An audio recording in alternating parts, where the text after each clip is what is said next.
તો આ તરફ રાજકોટમાં ધોરાજી માર્કેટયાર્ડમાં નવા કપાસની આવક થઈ છે। દિવાળી વેકેશન બાદ ફરી માર્કેટયાર્ડમાં તે ધમધમાટ તેની શરૂઆત થઈ ગઈ છે।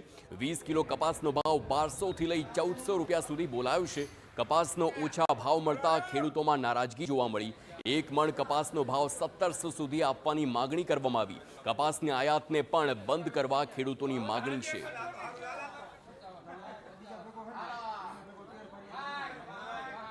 કપાસના ભાવ 1200 થી 1425 સુધી વેચાય છે।